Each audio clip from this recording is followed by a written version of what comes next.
Good morning. How's everybody doing this morning? Good to see you. We're going to get started, so find a seat, get comfortable.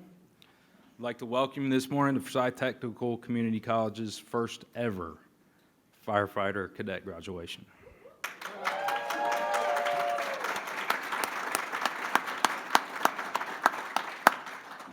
If you would, please rise for the presentation of the colors and the cadets, please.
Oh, say, can you see by the dawn's early light what so proudly we held at the twilight's last gleaming, whose broad stripes and bright stars through the perilous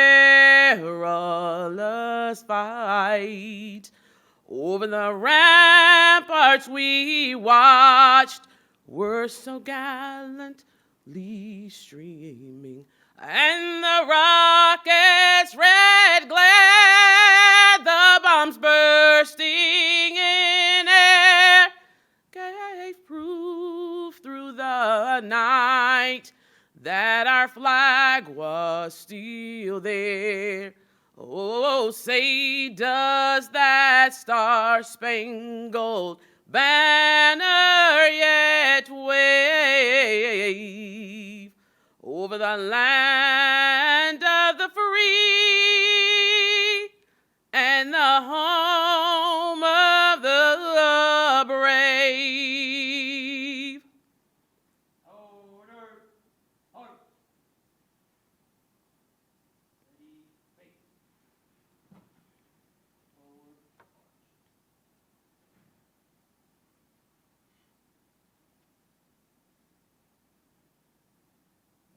Ready, wait. Prepare to seat. Seat.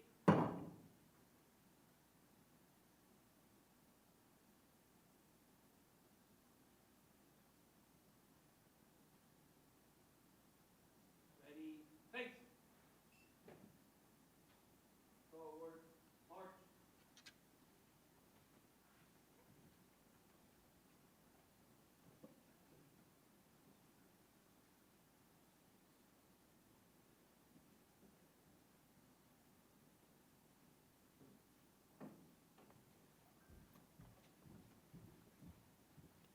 Please be seated.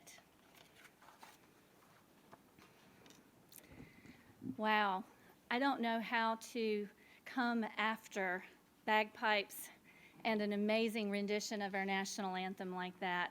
Thank you so very much to Florette for that stunning rendition of our national anthem.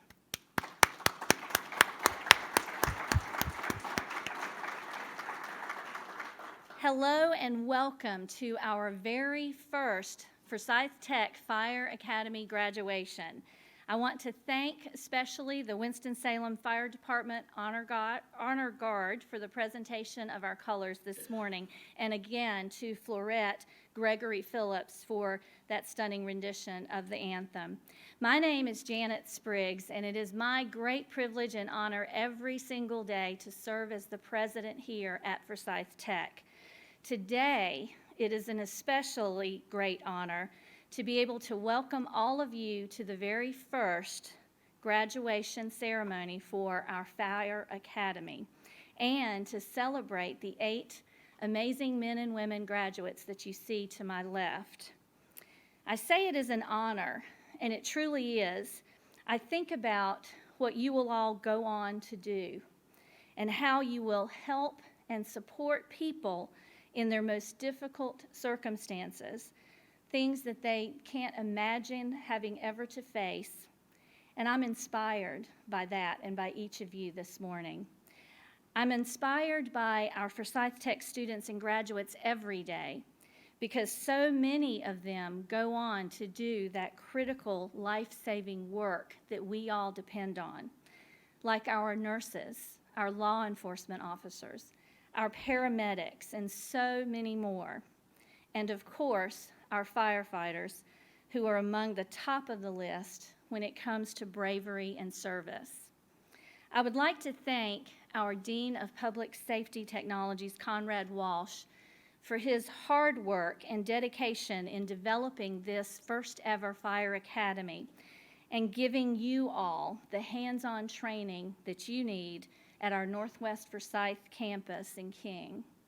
Thanks also to Jason Allred that opened us up this morning, for all the work that Jason has done to bring this academy to bear. All of you are very special because you have chosen this profession, but you're also very special to us because at Forsyth Tech we are the home of the Trailblazers, and you have helped us live up to that name and become Trailblazers as the first graduates of our academy. You will no doubt inspire many generations of Fire Academy graduates who will follow you. I love to always use a quote whenever I speak, and so I have a quote this morning from Kurt Vonnegut, who said, "I can think of no more stirring symbol of man's humanity to man than a fire engine." I couldn't agree more.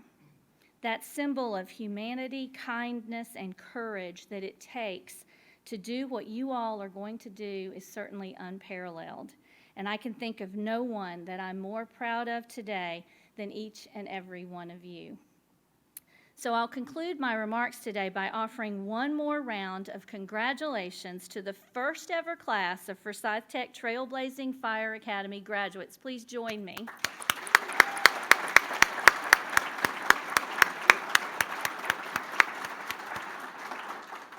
And now it is my honor to introduce to you Conrad Walsh, our Dean of Public Safety Technologies here at Forsyth Tech. Conrad?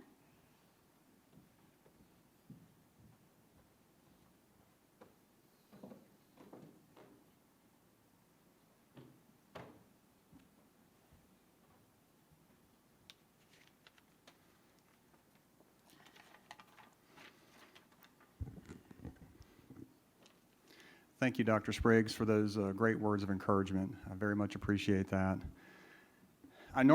Most that know me for some time, I normally don't have notes, but this is an emotional thing for me. Normally, I'm pretty good off the cuff. I thought about it. There's no way I could kind of come off the cuff here because I am so proud of these 8 individuals.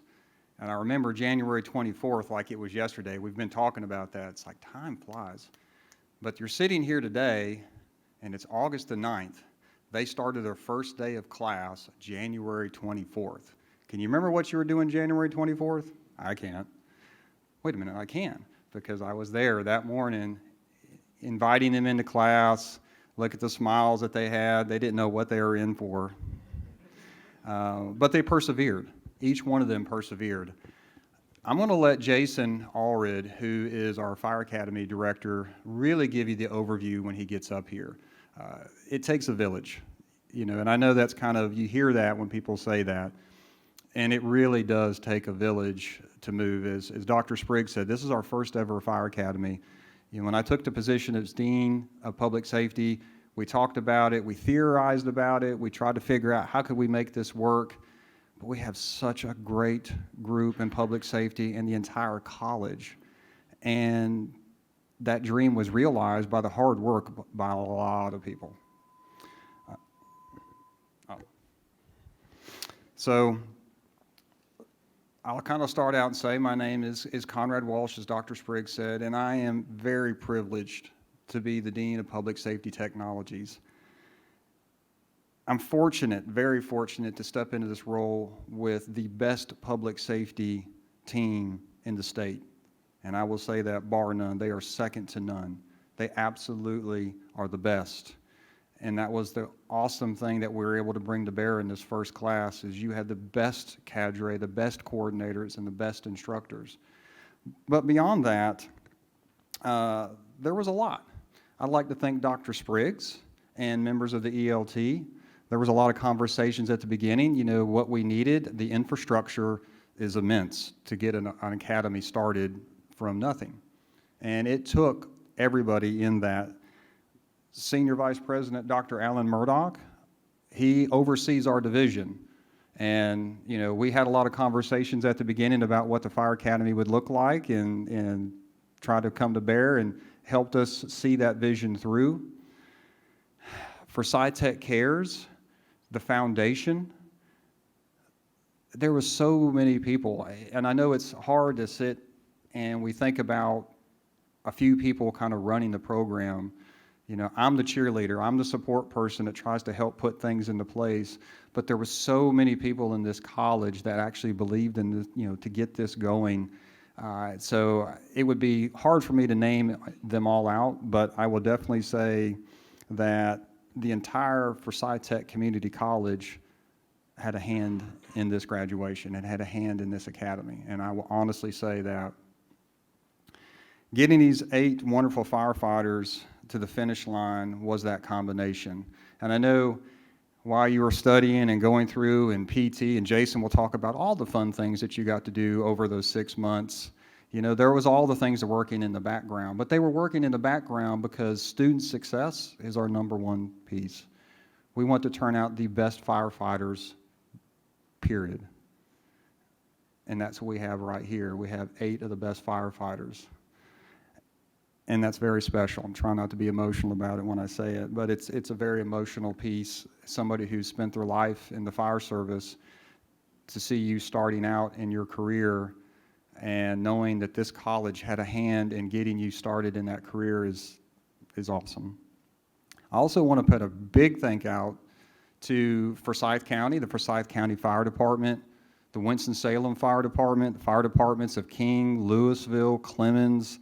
There again, there was so many fire departments that popped in and helped. Forsyth County Fire Department stepped in a couple times with just equipment and needs, as we're kind of running through 6 months, y'all. I mean, there was a lot of things that go on, and a lot of instructors and a lot of pieces that have to play. So there was a lot of other agencies outside of Forsyth Tech that wanted nothing other than the success of these 8 right here. And every time we called and we needed something, there they were. And they never asked us once what was in it for them, because they knew what was in it was creating firefighters that's going to help everybody in need, everybody sitting in this room. And that's the big thing, that it takes that village, as I said at the beginning, to bring that together. And of course, I want to say thank you to the graduating class of the firefighters. Thank you for choosing a noble career, one that puts you on the front line each and every day to selflessly serve others in need. And I say thank you as an employee of Forsyth Tech Community College, but I also say thank you as a citizen, because there's going to be times when I need that help. And you've answered that call. All 8 of you right there have answered that call to say, on my worst day, you're going to come help. And that's a very powerful thing. So I want to say thank you so much for choosing that career.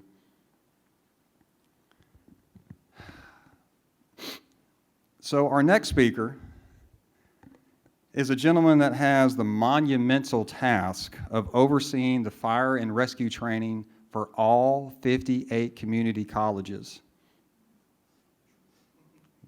You think we're a headache? He's got 58 of them that he's got to deal with.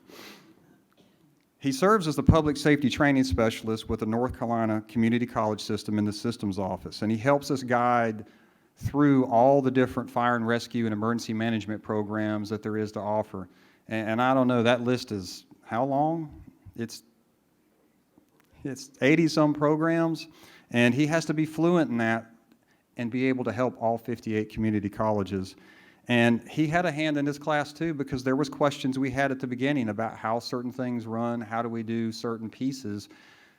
And he was very, very helpful. And he actually spent some time on our campus very early on in my career here at Forsyth Tech.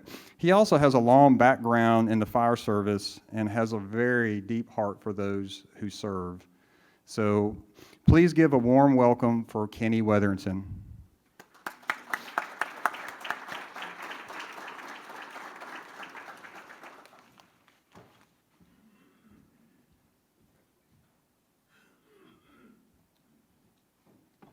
Good morning. I'm from Raleigh, and I'm here to help you. Brother Conrad called and said, "Hey, bro, how about come over and do our keynote address?" I think I just heard the keynote address. Congratulations to all of y'all. What an awesome, awesome job you've done. What an awesome day for you. Could not be more excited to be here with y'all today. I do have the great privilege of working for the Community College System office out of Raleigh. Part of my negotiation when they offered me the job was as long as I don't have to live in Raleigh. So I actually house out of Wilson at Wilson Community College. That campus, just kind of a prelude to our system's rich history, my position has been housed at that college voluntarily, expense-free, give me an office. We provide our own computers and stuff, but they handle everything that we need. That has started its first position, I believe, in the very early 1970s with Mr. Phil Batts Sr., who, when he passed away in late 80s, early 90s, they handpicked his son to replace him. Phil Batts, I don't think he was a junior, but who later became one of my mentors. We're going to talk about mentors a little bit this morning. I was living in New Bern when I got the position, and my wife was from Wilson. And I'd always promised her if the opportunity allowed, I'd get her back home to be with her parents. That opportunity opened, but the kick was I had to have an office. That it mentioned I would not work in Raleigh. Wilson Community College didn't even hesitate. So that kind of mentality and support for our public safety community speaks volumes about all of our colleges. We are the model as a community college system viewed all across our nation that copy a lot of stuff that we do. And we are one of the most unique structures for our public safety programs of any other state in the country, in that we don't have 1 or 2 or 3 locations in the state that you must go train to become a firefighter or an EMT or law enforcement. Our forefathers in the late 50s, early 60s said, we want our students to be able to drive less than 30 minutes to get on a college campus. And simultaneously they went, well, why would we do it any differently in our state for public safety? And so while we only have 58 colleges, not 100, we do have 58 colleges serving all 100 counties, and we almost, other than up in the mountains where it takes 2 hours to drive 3 miles, we almost have that realization of 30 minutes for any citizen in our state to get on a community college campus. So great academy here. You're part of now this network all across our great state. We don't have 58 academies like this. We should. We will one day. We don't have 58 great fire training facilities, but we should, and we're getting there. We're getting there more every day. So anyway, a great honor to be with you this morning. I do bring you greetings from our interim president, Dr. Bill Carver, interim president of the Carolina Community College System, and all the staff at the system office. We thank you for everything, Dr. Spriggs, that this college does every day. The continued rich history of what you've been doing for, what, about 60th, yeah, I was gonna say, almost pushing 70 years now, right? So great tradition continuing. And the beauty of our system, again, is that while we do have all of the principles from a curriculum perspective for all of our students who wish to get a degree or get a degree and move on to a baccalaureate program and further, we've always realized in our system that we constantly have local needs. And the beauty of our community college system here is that almost overnight, especially in our Con Ed world, we can turn on a dime to meet industry needs and give our community what it needs. I think we saw a need here to have more formalized training for our public safety programs, especially in fire. What you have here today is the work of people who saw a vision, who followed it, and made it happen. It was a piece of cake, wasn't it, Conrad? Jason, nothing to it, was it? But there was never any fear when I was here visiting with them, 5 months ago, 6 months ago, I guess. There was no fear. Yep, total confidence. Here's where we're going. Here's what we're going to do. Not, well, we would like to. Well, maybe if. Nope, here's what we see. Here's how we're going to get there. This is what we're going to do. Kudos, kudos, kudos. That's what it takes, okay? I'm from a family of firefighters, second generation. My dad was a fire chief. My oldest brother was a fire chief. My next brother was a fire chief. I went to college to be a music major. I'm a classically trained French hornist, and no, I cannot play bagpipes. Great job this morning on the bagpipes. And after I went to East Carolina University in the 80s, at that time was the #5 party school in the United States of America. I'm living proof. At 3.5 years, they invited me to go home. You're wasting your dad's money, go home. So I went home to some disappointed parents. My dad had his own business, so the only way to get back in good graces is to go and visit with my dad, right? That worked out real well. He ran his business by himself for, when he passed, and he was in business for 56 years, and until I went in, 41 of those years, he'd worked right by himself. No employees, no bosses, well, other than my mother, of course. And then this kid who just got kicked out of college went to work. But I'm going to tell him how to make his business better. So anyway, you know how that story goes. So that wasn't working, so I knew then I got to become a firefighter. It's a genetic disorder in my family. We run into things that are burning that everybody else is running out of. There's a reason I went to be a music major. So in 1987, I entered the service. I was a volunteer firefighter with New Bern Fire Department, the oldest chartered fire department in the state of North Carolina, chartered in 1845. Now you got fire department history and family history, no expectations, none whatsoever. I have with me today, this should be done, fell in my pocket. Oh, there it is, deep pocket, sorry. It's so small, you can't hardly see it. This is my dad's first fire department badge. And he got this in the 70s. He joined the service in the 60s. When I got in, my first badge was about that big. You could actually see it, you know? So do things change? Yeah, there's one. And when I got mine, and I had to pay for it, he had to pay for his. That's why it was so small. When I bought mine, I paid about $75 for my badge. My dad said, what in the world? Why don't you just get a little one like I had? That thing about $35, man. What are you thinking? Gotta live up to the image, right? Gotta live up to my dad's image. So that history very quickly kicked in. And I very rapidly, perhaps being made to, but I realized real quick what this is all about. It is about giving. It is about serving our citizens. But it's a lot more than that. You're now part of a family. Welcome to my family. I think I met you, young lady, this morning. Most of you I haven't met yet. Doesn't matter. You're part of my family. Welcome to my family. You now are part of the tradition. You're part of the history. But you get to write the future. Us old cats, they can't hump holes no more. We've already written our chapters.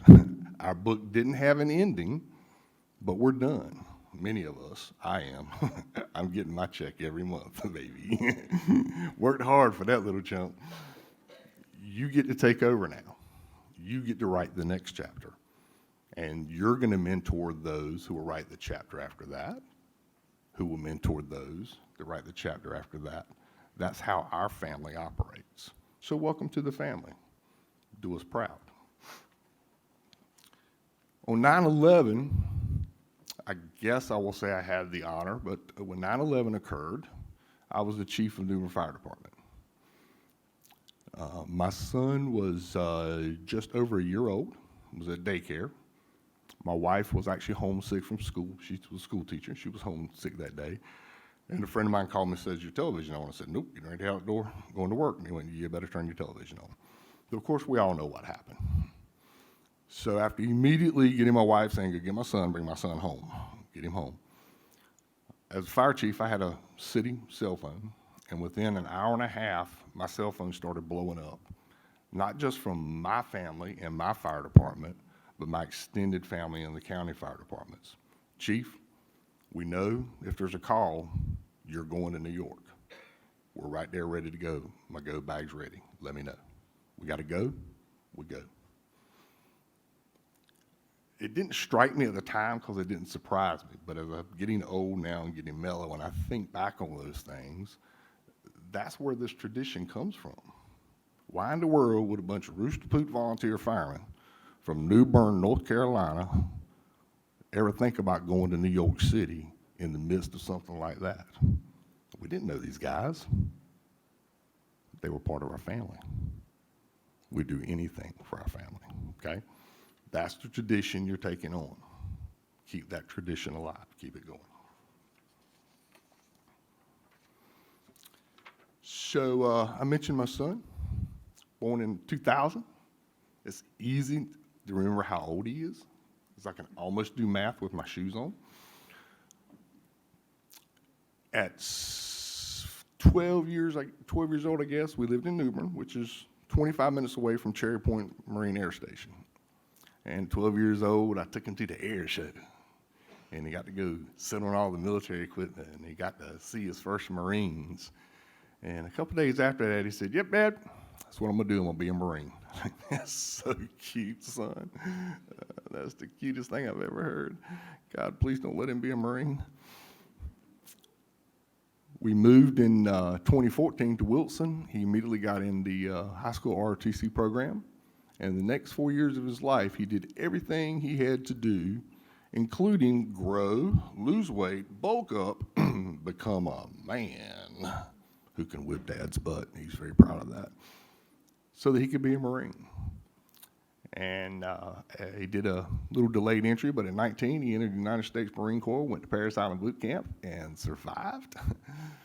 During the crucible, missed the jump, fractured 2 ribs, fractured his right kneecap, and didn't tell a soul. "You all right, Weatherington?" "Aye. Aye, Sergeant." Continued with the crucible, finished, got his Eagle Globe and anchor placed in his hand. Then he said, "All right, final check. Anybody need to see anybody?" "Yeah, I'm kind of hurting in my chest." Sent him to medical, 2 fractured ribs, fractured kneecap. Man's man. What's that got to do with fire service? Tradition. Hoorah. That's a way of being. Hoorah is a way of being. It's the same mentality that we put in place. Now, I tried to convince my son to go to college first. Then if you want to go in the Marine Corps, well, then you can go as an officer, dude, and, you know, your pay will be better, and I'll pay for college, and just go to college. Please, God, don't go in the Marine Corps at 18. Please, please, please. And the night the decision was made, we were on our front porch having a debate, and I raised my son to debate very educatedly, very soundly. Don't try to blow smoke out my pants. Come with your facts. And as I sat there explaining once again how important it was to go to college first, my son said, "Well, Dad, just let me ask you one question. Why'd you run into burning buildings that belong to people you didn't even know?" I said, "Well, dude, that's what we do, man. It's our community. We protect our community. We serve our community. It's got to be done." He went, "Okay."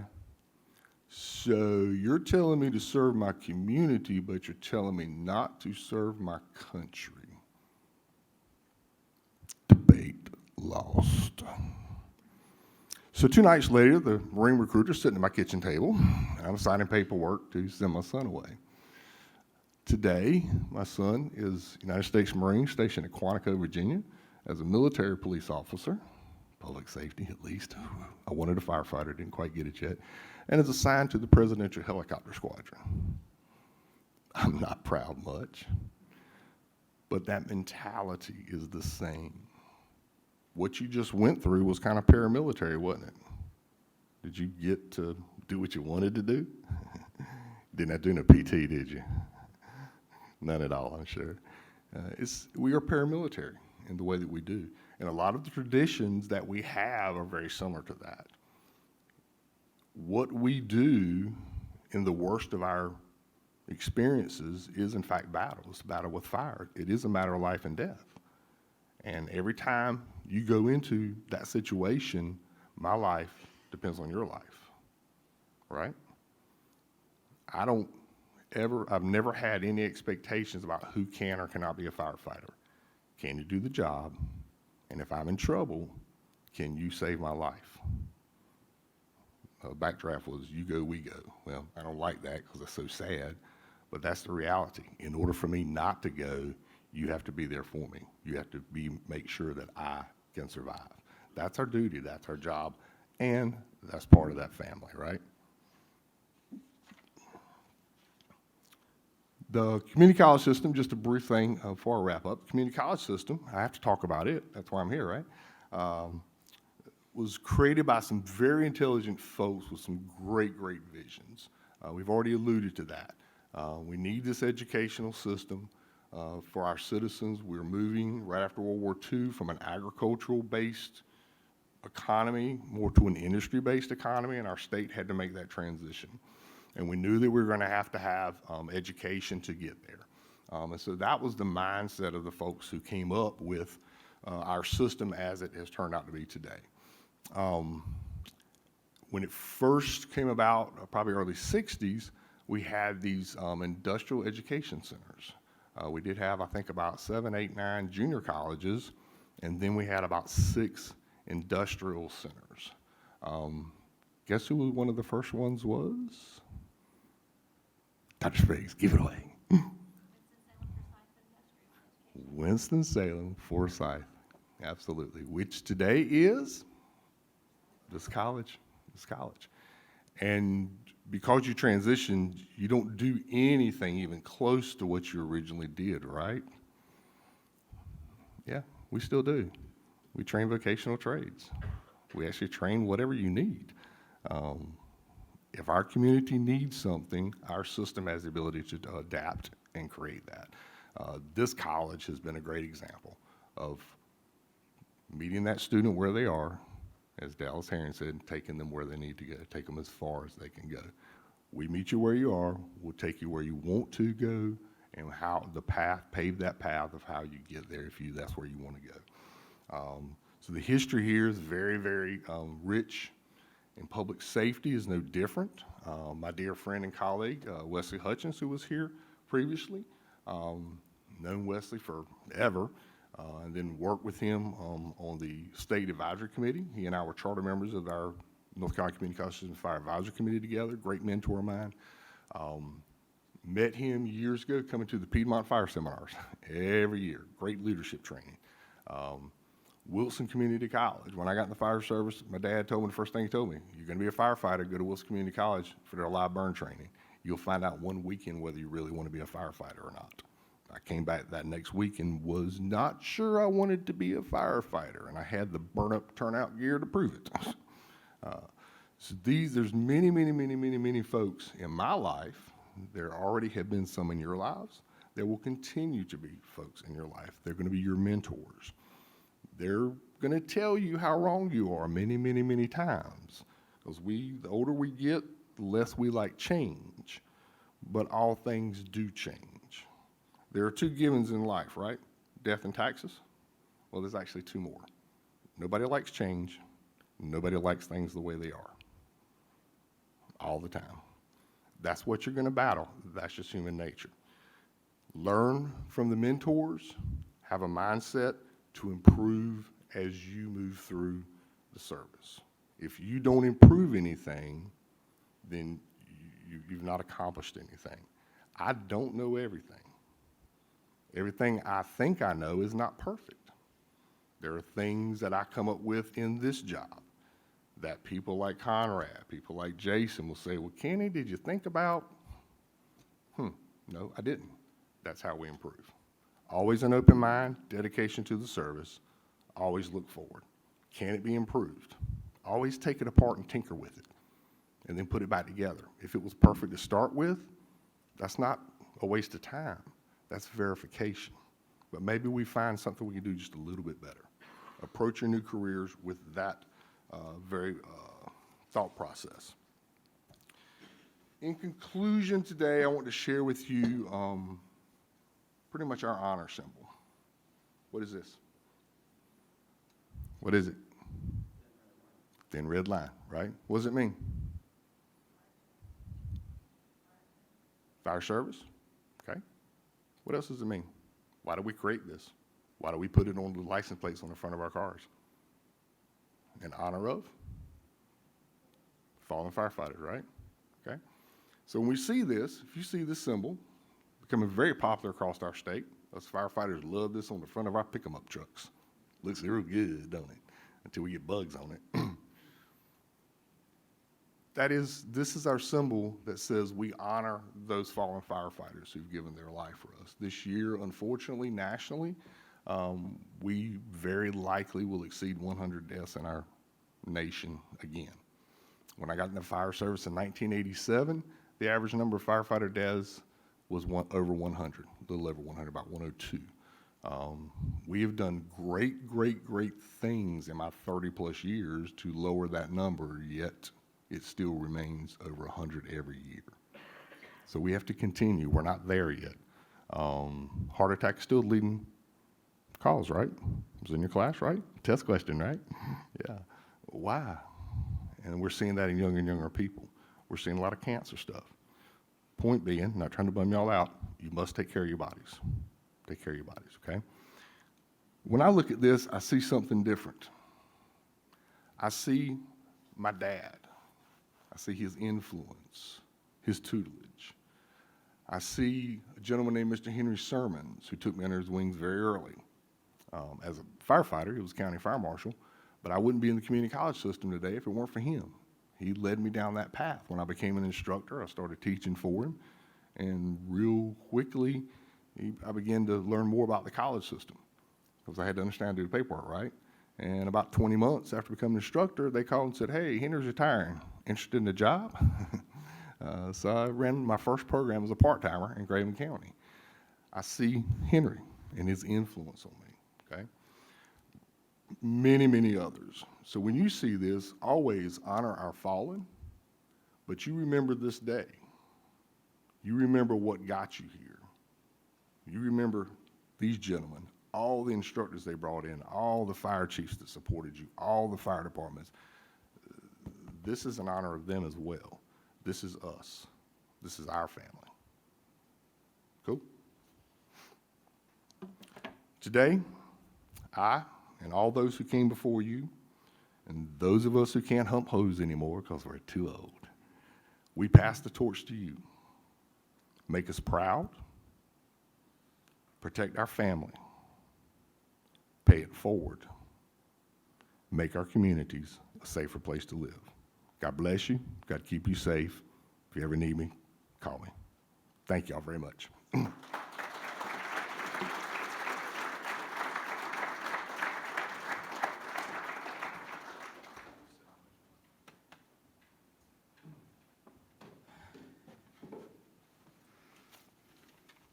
morning again.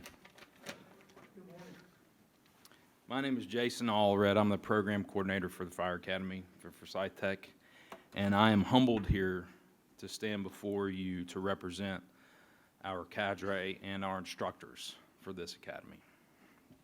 I have just a few words.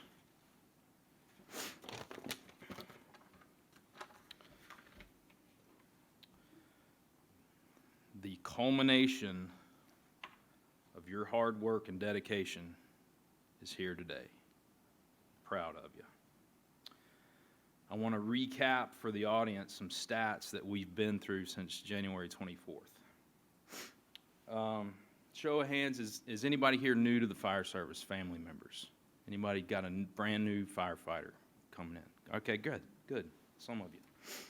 All right, so the fire service in a nutshell is the process of organizing chaos and solving a problem that is time sensitive.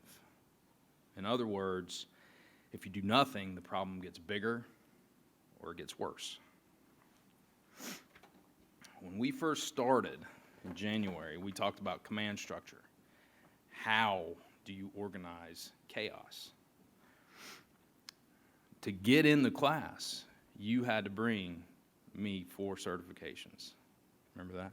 That was 40 hours of work, due before day 1. We then applied that structure to 514 hours of fire training.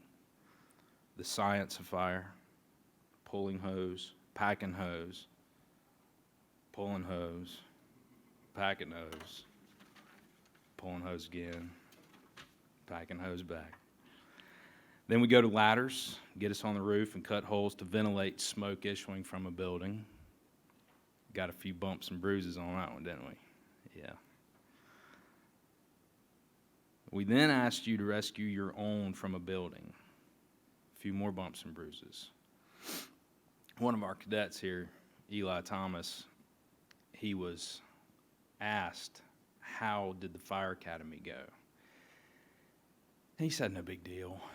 This was after this young man was performing a Denver drill, where you have to push a firefighter from a laying down position, push him up or her up out of a window while breathing air on an SCBA. He ran out of air and sucked his mask to his face.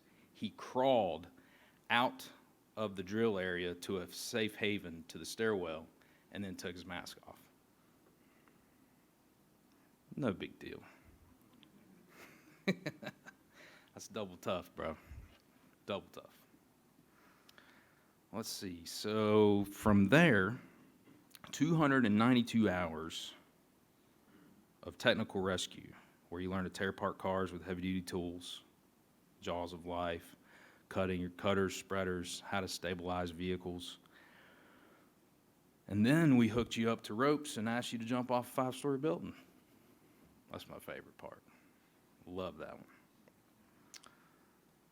So scattered in all that was the Gajewski and Rivers experience. So that's physical training, PT. Rivers is a Marine. And I learned something that no one is ever a former Marine. Once a Marine, always a Marine. Hoorah. So the Gajewski and Rivers experience really got some eyes turning. I recall the BLET cadre looking out the window when you guys were running around the building shouting a cadence. I'm pretty sure you rattled the windows running around the nursing program. Pretty sure you scared some of those, but good job. Here's some interesting stats about physical training.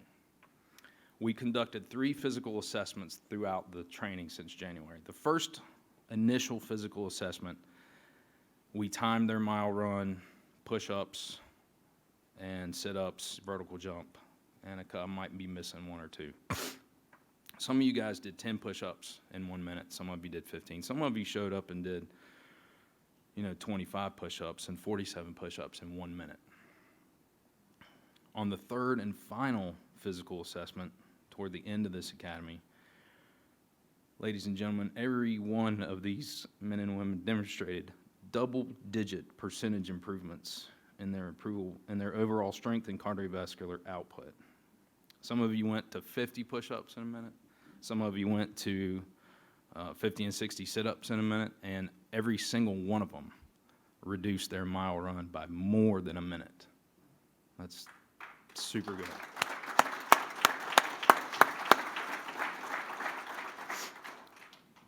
So it's not over. We packed them up, wished them well, and sent them to the Maisie Woodruff Center, which is our off-site campus in East Winston. That's where we conduct all our medical training, paramedics, EMTs. So they went to Maisie Woodruff for 264 hours of EMT school. Splinting, blood pressures, CPRs, emergencies with babies, geriatrics, strokes, heart attacks, bee stings, memorizing drug dosages and what drug you deliver on what emergency. It's a lot to learn. And now here we are, lifesavers and heartbreakers. So where do we go from here? President Spriggs, half of this graduating class has been gainfully employed by 3 different community partners in Forsyth and Guilford counties, and the others have applications in process, and we anticipate a positive outcome.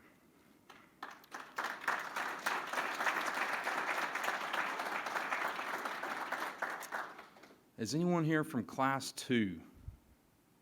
Stand up. Will you stand up, please? So these gentlemen represent Class 2. We start their academy on September 19th. So thank you for being here and showing your support. Thank you very much.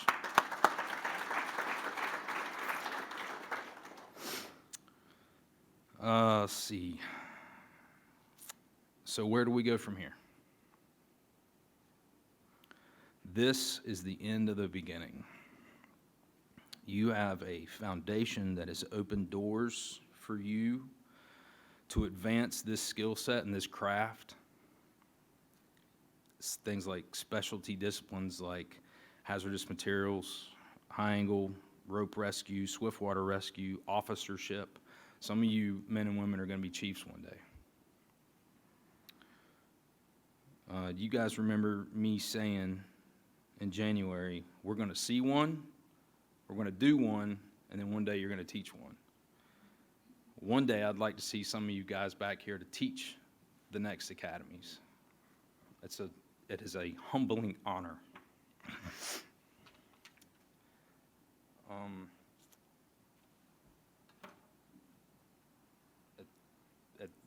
I'm very proud of you, and I want to wish you congratulations very much.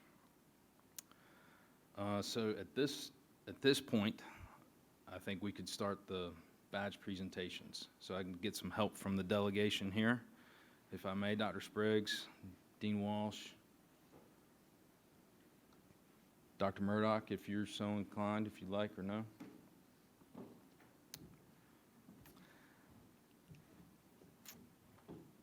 As I call your name, please rise and come to the stage to receive your badge. Firefighter EMT, Christopher Brooks.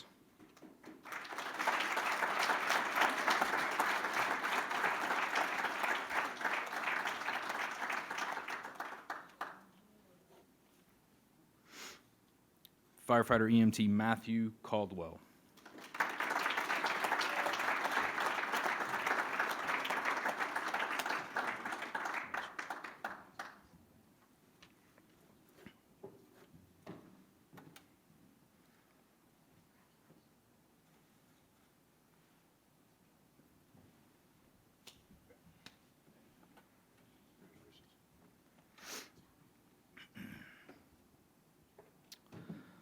Firefighter EMT, Alexis Novak.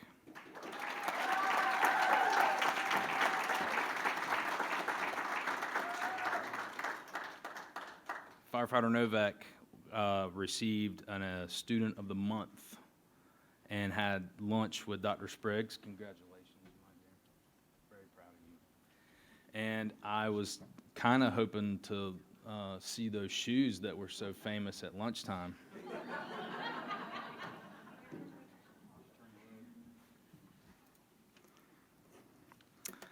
Firefighter EMT, Christian Schultz.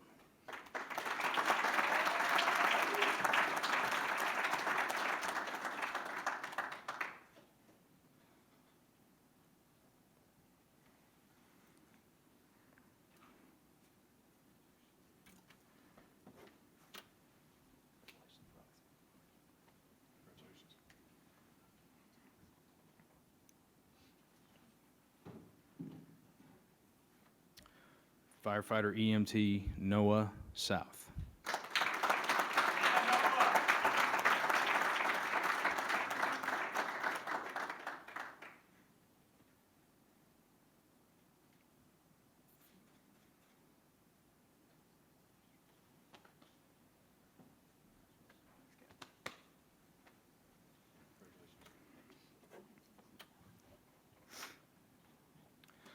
Firefighter EMT Eli Thomas.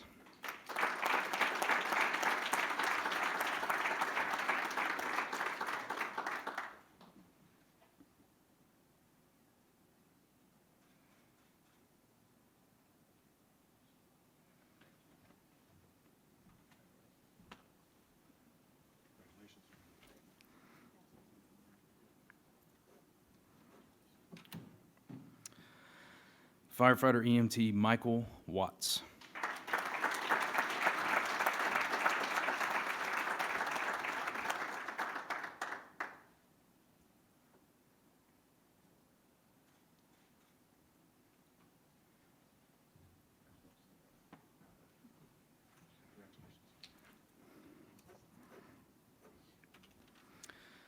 And last but not least, Firefighter EMT Justin Weissman.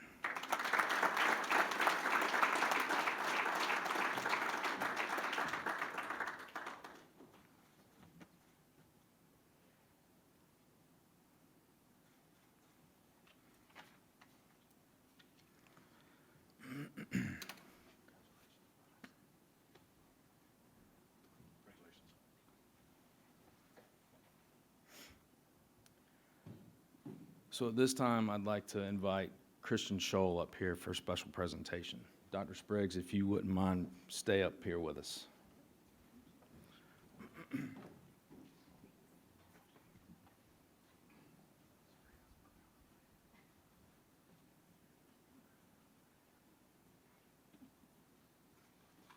So, Dr. Spriggs, at this time, on behalf of the Forsyth Tech Fire Academy, Class of 1, we'd like to present you with this gift as a token of our gratitude. This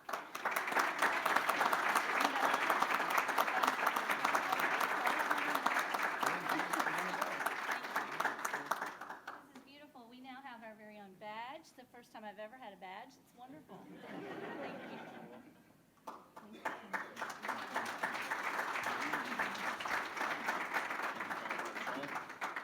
Thank you so much. Let's see. Ladies and gentlemen, if you could, firefighters, will you please stand?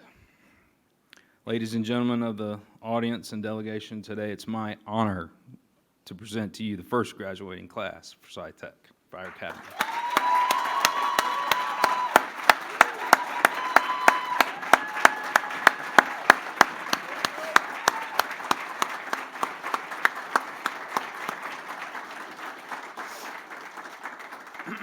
So this concludes our ceremony. If you please stay, we've got some refreshments. There's a reception immediately following. Thank you for attending.